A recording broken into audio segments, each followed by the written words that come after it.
ആരെല്ലാം വന്ന് നമ്മെ എതിർത്താലും എന്ത് പറഞ്ഞാലും തിരിച്ചൊന്ന് നാവ് കൊണ്ട് പറയരുതേ. നാവിനെ നമ്മൾ സൂക്ഷിക്കണേ, നാവിനെ നമ്മൾ സൂക്ഷിക്കണേ. എന്റെ പ്രിയപ്പെട്ടവരെ, മറ്റുള്ളവർക്ക് ഒരു വേദന ഉണ്ടാകാൻ പാടില്ല.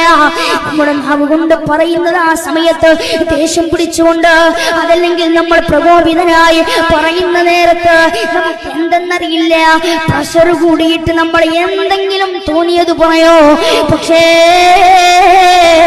പിന്നീടൊന്ന് ആലോചിച്ചു നോക്കുമ്പോ, യാ അല്ലാഹ്, ഇതാണോ ഞാൻ പറഞ്ഞു പോയത്? ഇതാണോ എന്റെ നാവ് കൊണ്ട് പറഞ്ഞത്? റബ്ബേ പൊറുക്കണ അല്ലാഹ്. അല്ലാഹുവിനോട് തൗബ ചെയ്താൽ പൊറുക്കോ.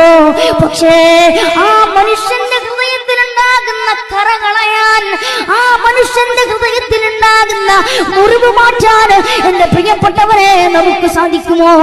അല്ലാഹ്